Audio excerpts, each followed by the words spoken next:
Welcome back, everyone. I am Zadian. This is Kerbal Space Program with the Redneck Space Program. Can't even get my my own opening correct. That is a good start to today's audio recording. Haha. Anyways, guys, thank you for coming back. If you could, real quick, go ahead and hit that like button and subscribe button while you're at it. I'd really appreciate it. Today, we're doing a little bit something different. As you can see, time is moving fast. So I just made the last video that's going to go out on Thursday, and I'm doing this back to back, so I haven't heard your feedback yet, but I got to thinking about it, and I talked about fast forwarding through building or just cutting it out altogether, and I wanted to do a little test. So you guys who are watching this are going to be able to say, yes, that is what I want, or no, you stupid idiot, that is nowhere close to being anywhere good. As always, I appreciate your feedback. I really do. I sound like a complete smartass, but that's because I am a complete smartass. But anyways, what we're doing now is we're building a probe. Guess where we're going? We're going to the moon. Yes, that is right, everyone. We're going to be sending probes out into space. Oh, God damn it. I'm going to regret that. I just threw the key piece, science piece away. And why'd I do it? Because of no damn reason. And it was the accelerometer. Anyways, this is going to be the Sat Mark 1. We do have several contracts to put satellites into certain orbits. This first one is going to be for Kerbal. The second one will be for the moon. And when we are across from the moon, we'll be able to get some cool science. We're not going to be able to get too much science from this. We will be able to get a little bit, which is basically the outside of Kerbal influence, or deep Kerbal space or something like that. I can't remember the name of it. Anyways, that is not important for right now. What is important for right now is building this rocket. As you can see, we are trying to put the Deceptrons up at the top. That way, when we're going up in the air, it will indeed fall away from the ship, which will be nice. And I completely just contradicted myself. I guess I did that on the next rocket, but this one we did this way, and we're gonna put some fins on it for some stability. This thing is not gonna be aerodynamic at all due to the fact that it has a big fucking radar dish on top of it, and I don't have fairings yet, which sucks. I don't know when I unlock fairings, but they're gonna be very important in the near future. Also, we don't have struts right now, I don't believe. And there's our orbit. That's our first orbit. And it is outside the moon. So, two things we're going to find out with this trip. A, can this thing get outside the moon? And if it can, then we can go to the moon. And probably back to the moon, to be honest with you, because that is a lot of Delta V to get that far out. And the other thing we're going to find out is if this build is worth a shit. Sorry, I started making myself laugh. I had to stop. Yeah, so as we're going up in the air, one thing we got to worry about is when we do separate these solid rocket boosters, is that they curve underneath and take out the engine below it. The way to to prevent that from happening is to have that, to move those lower. But I'm a little weird, and actually I should move them lower so that the engines are even with each other, to be honest with you, but symmetry and OCD, ADD. Anyways, let's go ahead and separate. Exactly what we thought was going to happen happened. And it separated into the rocket. And let's see if we can't recover this bad boy. Go ahead and cut the engine. Again, this thing is as aerodynamic as... imagine going down the street in a car with a fucking cup. You know the cup's going to get yanked out of your hand because it grabs the air. Same concept with the satellite dish on top. Unfortunately, you can see our solid rocket boosters flying away.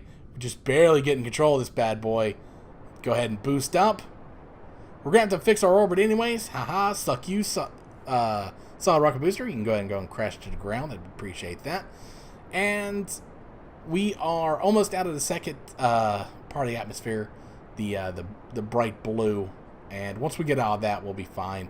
The aerodynamic forces above that aren't too bad. So we're going to go ahead and, again, try our little fast forward through time. See if you guys like that. Hopefully you do. Actually, I kind of enjoy it a little bit more than just watching the rockets go up and cutting and stuff. So, of course, this is in about 300 times speed than normal. And you get to hear a little cool Kerbal music in the background, which I enjoy as well. So here we go. We're up into space. We're just going to go ahead and shoot right forward. No need to try and get a stable orbit around Kerbal. Either this thing's going to make... I mean, clearly it's going to make it. Look at the thing. Go, buddy, go. Get a rough estimate to where we're at, which is good. Go ahead and deploy our solar panels. God knows you don't want to forget that. Get every little bit of science we can. Go ahead and turn in some stuff. We completed a mission. I don't know which one it was. We're going to go... It may have been a science mission. Go ahead and upgrade our facilities. That way we've got maneuver nodes. That's going to be very important for what we need to do. Because we can't eyeball this one. This one we're actually going to need maneuver nodes. And the antenna reaches. That's good to know. Let's go ahead and start planning this out. One thing to note on these, the circle, when it says it wants you to orbit, obviously the circle is lit up and it's pulsating. It's also pulsating in the direction it wants you to orbit. Please keep that in mind. It doesn't seem important right now, but it will in a little bit. And you'll see and you'll understand. Actually, it won't make a difference in this one because I don't go to... well, I'll shut up. Spoilers. Anyways, let's go ahead and execute this maneuver node and get into our first orbit outside of the moon. And there goes that for that stage. So that was the second stage. It still is actually going to fall back into Kerbal. I made sure that the periaps wasn't outside of Kerbal influence, and it will crash and burn into the atmosphere, which is good because I don't like space junk.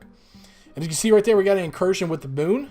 We're definitely not going for the moon right now, but we got plenty of Delta V. We got plenty of fuel to get into this little orbit. Now all we have to do is adjust our orbit height, or shit, it's not called height. Anyways, you gotta adjust the triangles and the circles. That's how I do it. I just eyeball it. And once we get that adjusted, we'll get into a stable orbit. We just came out of time warp. Go ahead and get this last maneuver mode down in just a second. Sorry, I had to take a drink. I was getting a little froggy.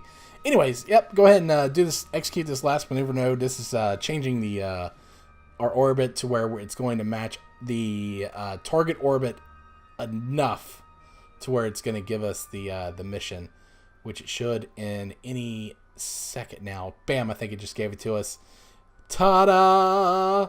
There we go. Contract fulfilled. That was good as $82,000 Kerbal bucks to put it in that orbit. Now, two things come of benefit, or that we can still benefit from this satellite. The first one is we can use it as a relay because I put that antenna dish on it. So it's going to help with communications. The other thing is that if there is any other mission out there that says specific Kerbal in orbit, if it's close to the one that I'm in, I can actually just maneuver that satellite into that position without having to launch another satellite. Sounds simple, right? Well, it is.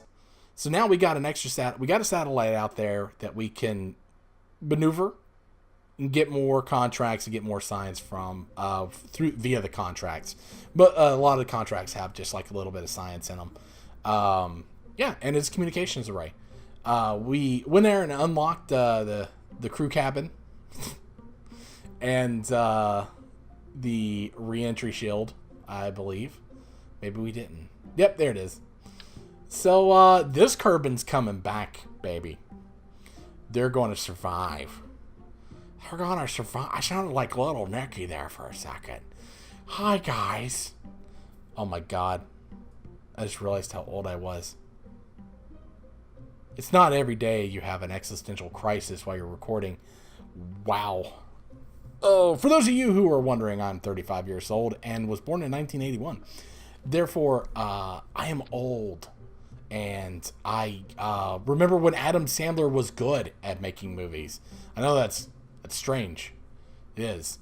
So for this design, we're going to go with essentially what we had before, but a little different. Putting the medium tank on there, obviously, that's needed. And we're going to probably put some rockets on there too as well. By rockets, I mean solid rocket boosters, because obviously we're going to put rockets on there. Go ahead and put the 2-tier on there and put our nice little gimbal engine on there as well. You got to make sure you got some swivel in that bad boy. And we've got that unlocked. That is for setting up, making sure you're stable on the ground, which is really nice, instead of taking off of the engine like we have been. Oh yeah, we should probably put some fins on there too as well. Let's go ahead and put 4 fins on there. 1, 2, 3, 4. There we go. And let's see what else we're going to put on here. And that's enough of that. Go ahead and hit the fast forward button, please. Thank you very much. We're going to go ahead and put a Science Boy Jr. on there. We're also going to put a cargo container on there as well, where we're going to hide a couple of things. One of them going to be Kerbal Engineer, which is going to give us our telemetry data. We're also going to hide some battery in there and some other little science stuff like a thermometer, the barometer, and the accelerometer. No, maybe not the accelerometer.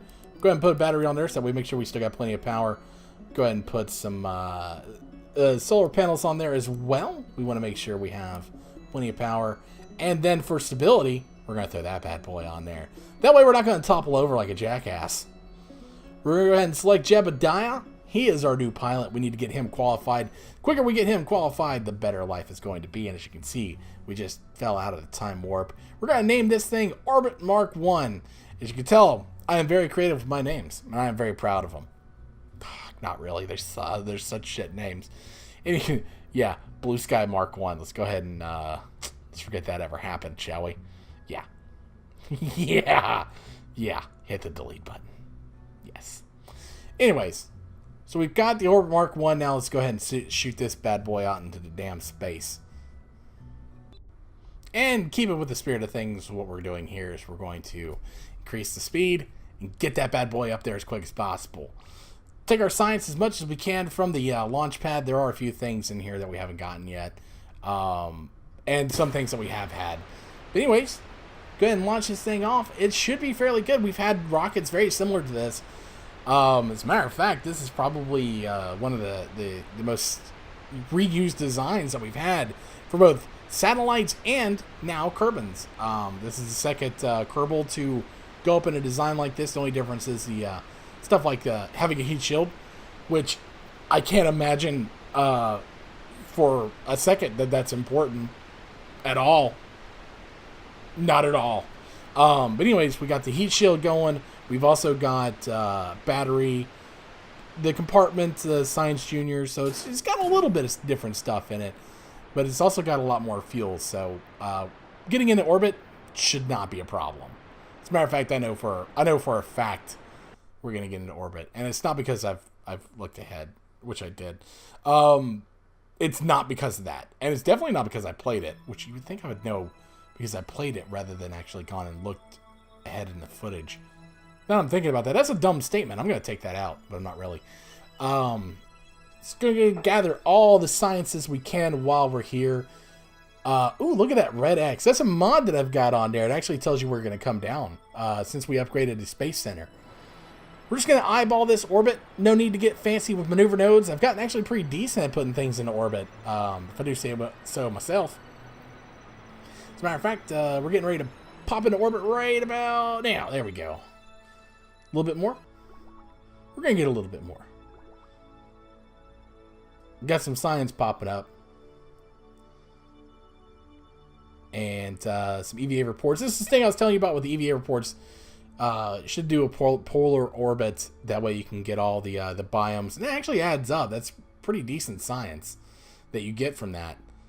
We do look like we're drifting a little bit since we popped outside. It's okay, though. We'll be okay. Just got to make sure the aircraft didn't get away from you. I have bumped a craft while I was EVAing before, and it started spinning. I was never able to get back in it, which was just hysterical and sad. I used to be terrible at this game, and I'm now just above terrible, like maybe mediocre. Should see the camera angle change in just a second. I think we're at 72. No, maybe we are in orbit. We're already in orbit. Shit. Well, that's going to do it for the episode, guys. Thanks for watching. As always, please feel free to leave comments down below. Make sure you hit that favorite button, that subscribe button, that share button. It always means a lot to my channel. Guys, thanks for all your feedback. We'll see you next time for more Redneck Space Program.